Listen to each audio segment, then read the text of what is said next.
Morning বন্ধুরা, কেমন আছো তোমরা সবাই? আশা করছি সবাই ভালো আছো। নতুন আরও একটি ব্লগে সবাইকে শুভ সকাল। আজকের ব্লগটা এখন থেকে স্টার্ট করলাম, আর এখন ঘড়িতে বাজে 9:05। এখন থেকে ব্লগটা শুরু করলাম। ওইদিকে দেখো, ওই যে রান্না হয়ে গেছে, ভাত উপর দিয়েছে, আর ওই যে কড়াইয়ে মাছের ঝোল হয়ে গেছে। আর ভাতের মধ্যে আজকে উচ্ছে আলু ভাতে সেদ্ধ দিয়েছি। এটাই আজকে আমাদের দুপুরের খাওয়ার। চলো এখন মাছের ঝোলটা নামিয়ে নিই।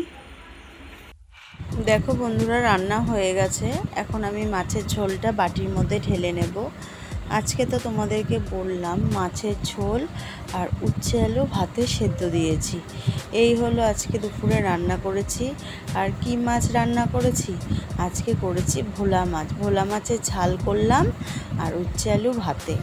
আর তোমরা তো জানোই, 2 রকম আইটেমই আমাদের বেশিরভাগই হয়, খুব কম মানে 3 রকমের হয়। মাছ হলে একটা ভাজা বা সেদ্ধ কিছু হয়, আর নিরামিষের দিনে হয়তো ডাল তরকারি একটা ভাজা, এইরকম কিছু। যাই হোক, মাছের ঝোলটা হয়ে গেছে, নামিয়ে নিলাম। এদিকে ভাতের হাঁড়িটাও তো উপর দিয়ে রেখেছি, এখন ভাতের হাঁড়িটাও তুলে নেব। আর আমার বর ওইদিকে রেডি হচ্ছে, ও স্নান করে পুজো দিয়ে তারপরে খেয়ে দিয়ে কাজে বেরোবে। আর আমার রান্না কমপ্লিট হয়ে গেছে। এগুলোকে এখন আমি টেবিলে নিয়ে চলে যাব।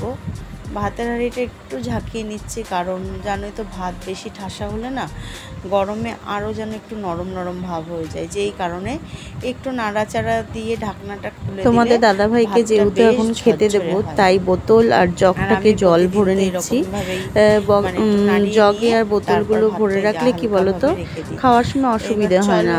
আর আমার মেয়ে তো আজকাল একটু জল ভরে না, প্রত্যেক দিন ভরে ভরে রাখবো, তারপরে খাবে। আগে যেন কি করতো, একটা বোতল যদি খালি হয়ে যায় তো ও ভরে নিয়ে রাখতো, বা একটুখানি জল যদি শেষ হতো তাও ভরে রাখতো। আর এখন খালি পড়ে থাকবে, তবু ভরবে না। যাই হোক, জলগুলো ভরে নিচ্ছি। সকালবেলা তো রান্নার কাজ কমপ্লিট হয়ে গেছে, এইবার সারাদিন বসে আস্তে আস্তে সমস্ত কাজগুলো সেরে নেব। যাই হোক বন্ধুরা, ভিডিওটা শেষ পর্যন্ত দেখো, আশা করি তোমাদের ভালো লাগবে। এই যে দেখো, তোমাদের দাদাভাইকে খেতে দিয়ে দিয়েছি, খাচ্ছে। আর আমি বলছি একটু তাকাও, একটু ফটো তুলি। আর এই যে মাছ, ভোলা মাছগুলো আজকে বাড়ি থেকেই রেখেছিলাম, ভীষণ ভালো জানো তো। যেই দাদাভাই বাড়িতে মাছ দিয়ে যায় সকালবেলা, সে খুব ভালো ভালোই মাছ আনে, আর তার মাছগুলো ভীষণ টাটকা হয়। এইদিকে দেখো, তোমাদের দাদাভাই খাওয়া দাওয়া কমপ্লিট করে এখন বেরিয়ে যাচ্ছে কাজে। আর পায়ের জুতোটা ছিঁড়ে গেছে, তাই বলছিল। বললাম ঘরে আরও জুতো আছে নিয়ে যেতে, কিন্তু না, অন্য কে পরে পরে চলে যায়, তার জন্য এই জুতোটাই পরে যাচ্ছে। আজকের ভিডিওটা কী নিয়ে হচ্ছে তা তো তোমরা টাইটেল থাম্বনেল দেখেই বুঝতে পেরে গেছো। আজকে আমি বহুদিন পর গেছিলাম সোদপুর বাজারে, আর সেখানে বাজার করে দেখো কত কি বাজার এনেছি। অনেক দিন বাদেই বাজার করলাম। এখন কতদিন ধরে কি করছি জানো তো, অল্প অল্প করে বাড়িতে যা আসে তাই নিয়ে নিয়ে রান্না করছিলাম। কিন্তু সবজির এত আকাশ ছোঁয়া দাম হয়ে গেছে, কিছু করার নেই। তাই অনেক দিন ধরে ভেবে ভেবে শেষমেশ আজকেই চলে গেলাম বাজারে।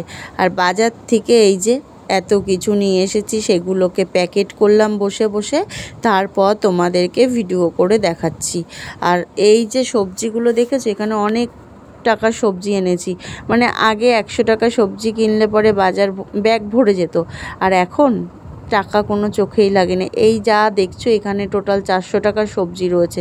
তবুও তো এই বাজারে অনেকটাই দাম কম, কিন্তু আমাদের খদ্দায় প্রচুর দাম বেশি জানো।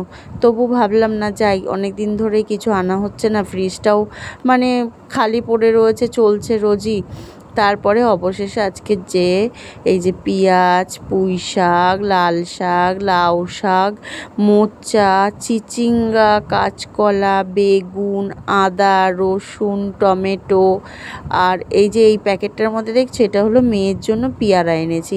মেয়ে ভীষণ ভালোবাসে পেয়ারা মাখা করে খেতে, আর ওই পেয়ারাটা মাখা করবে কত সুন্দর জানো, ধনেপাতা, কাঁচা লঙ্কা বেটে কাসুন্দি দিয়ে দারুণ মাখা করে। মানে দোকানে তোমরা যেইভাবে পেয়ারা মাখা কিনে খাও, ও সেম সেই রকমই কেটে সুন্দর করে মাখে, বেশ ভালোই লাগে। আর ও মেখেই দেয়, আর আমি একটু কেটে দিলে ও মাখতে পারে সুন্দর।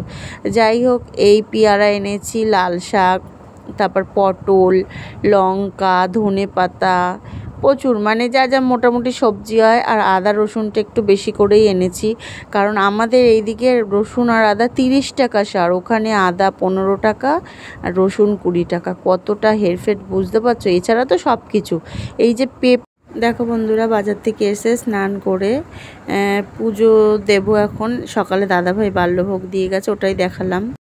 এইদিকে দেখো মেয়ে খেতে বসে গেছে, ও স্কুল থেকে এসে ওর পায়ে প্রচণ্ড ব্যথা।